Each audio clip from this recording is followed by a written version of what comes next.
Hello Rebels, today we're going to take a look at the Galactic Archive's C-3PO head. Mos Eisley Spaceport. You will never find the more wretched hive of scum and villainy. We must be cautious. Okay, what we'll do, we'll quickly have a look at the box and see what it entails.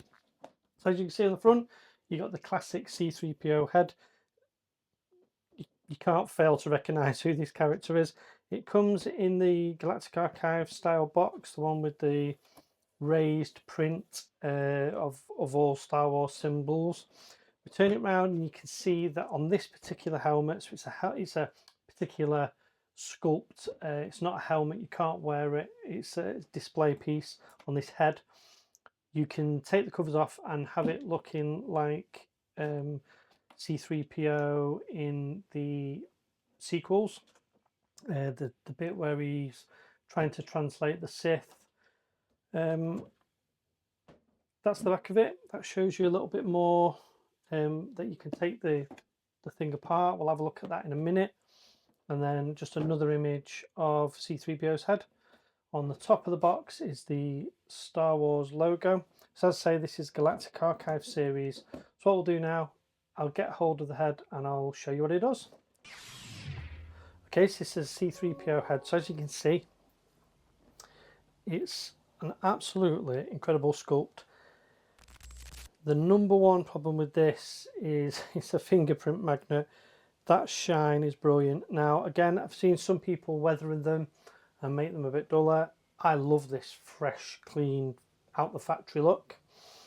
It's powered by a USB cable, so there's no batteries. It's permanently plugged in.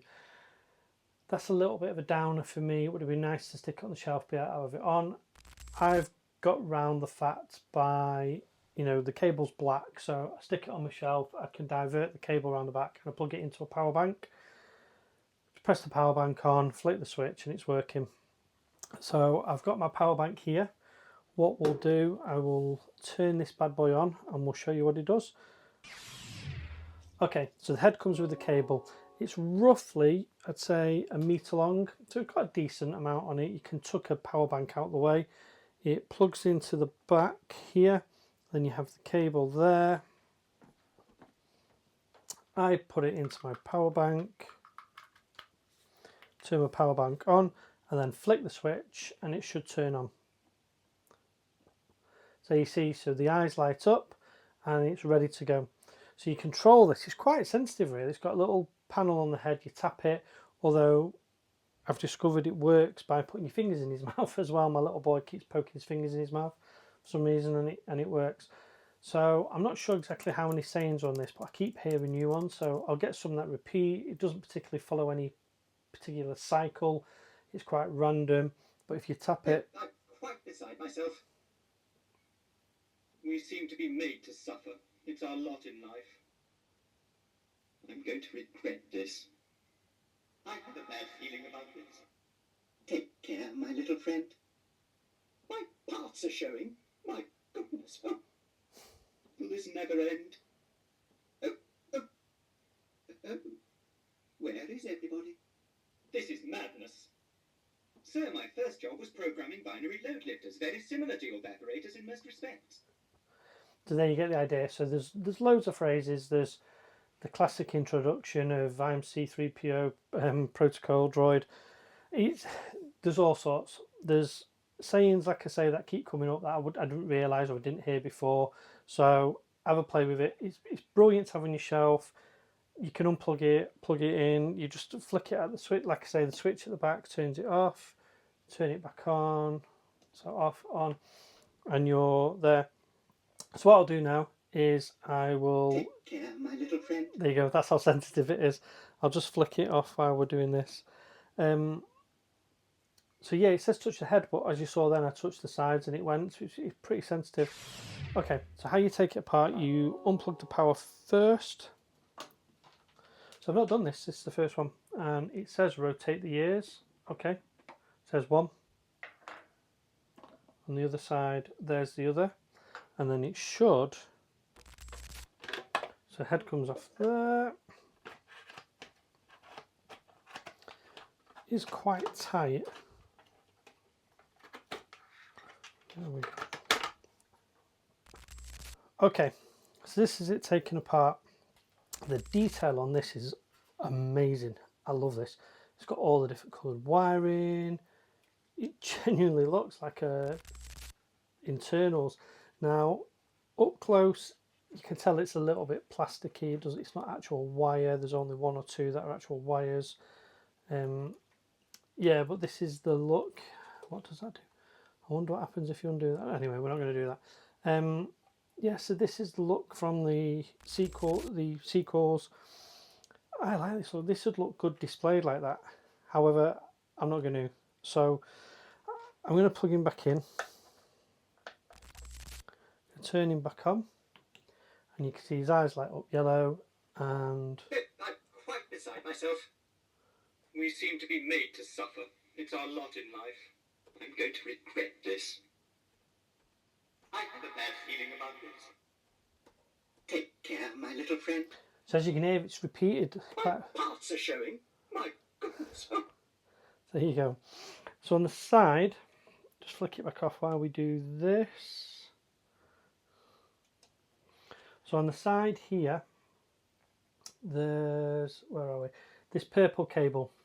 So there's two little slots. If we pull that out and we plug it in the other one, when I turn it on now, this should turn red. Now I've not seen this, I've not done this yet, so let's have a look. Oh, so there you go, that was quite cool. Now I don't know what happens to the voice, let's try that. The Emperor's Wayfinder is in the Imperial Vault at Delta 36, transient 936, bearing 32 on a moon in the Endor system. From the southern shore, only this blade tells. So in the UK this was £110. Now they came in and they sold out like instantly. This was last year. I was gutted that I missed it. I emailed Disney and asked when it would be coming back in stock, and they said it won't be coming back in. Then May the 4th this year, or leading up to May the 4th this year, it was showing the mouse droid, which I've already done a review on, was a pre-order. So you couldn't get it there, and then it was a pre-order for later this month. It came earlier, but it was a pre-order later this month. And I was saying to another Star Wars fan, Paul, hello if you're watching, I had a sneaky feeling that they were going to bring these back over. So May the 5th, didn't go on May the 4th, May the 5th, I just randomly had a look while I was waiting for my children, and it was there. It was on the website again. So I ordered it straight away, and again, it sold out within an hour or two. £110 delivered, and I got it straight away. I think this thing is glorious. I think it's beautiful. I think it's a cracking kit. Definitely one you should get. You can't make one. You cannot make one like the mouse droid. You can't make one for the money Disney is selling these for. I just think to sit on your shelf, like I've got mine next to my Millennium Falcon, I think it's well worth the money. Definitely worth the money. Pros, I love the fact that it all lights up and you've got so many voices and it's so sensitive you touch it that it comes out with all these phrases. I love the fact that you can have the Sith version where he's transcribing the blade of Ochi, where Baba Frick does a bit of a brain thing on him. I think that is a great feature. The only negatives that I have for this thing are the fact that it's external power source rather than a rechargeable battery. It'd be nice to be able to plug it in, charge it, and just leave it on the shelf, use it, and then the battery runs out, charge it again. And the fact that, I'm going to class it as a negative just so I've got a negative, it's fingerprint magnet. This thing is a fingerprint magnet. A lot of people have dulled it down and made it more of a used, worn look. I like the bright chrome, almost factory finish. Okay, So what I'll do, I'll put the head back together, and we'll just wrap it up. So there we have it, C-3PO Galactic Archive edition. I forgot to mention earlier as well, you get instruction manual with it, or instruction piece of paper, so shows you how to separate the helmet and stuff like that. Mine's brand new, so it's a little bit stiff, it's a little bit tight. I imagine the more I do it, the looser it will get. It does come apart. To be honest with you, I'm probably never going to do it. I'll probably just stick it on the shelf and leave it as it is. But what do you think? Let me know below. Have you got this? Have you got? I keep calling it a helmet. Have you got this Sculpt? Do you display it? Do you play with it? Do you have it with the chrome, gold chrome off, on? How do you display yours? Let me know down below, and let's have a discussion about it. Keep watching. We've got some great videos coming up. We've got one where I'm going to do a build pit droid. So a 1-to-1 size pit droid. He's going to go here beside me and see him in the video. So we're going to be doing that. That's going to be a multi-video series. We're going to be looking at that. So that should be starting probably next month. We'll be in May, so June. That'll be June's, probably for the month of June. I'll do a video each week, and we'll do the pit droid. We have a little competition in there to name it. So yeah, from one droid to another droid, and from me and mine to you and yours. See you on the next one.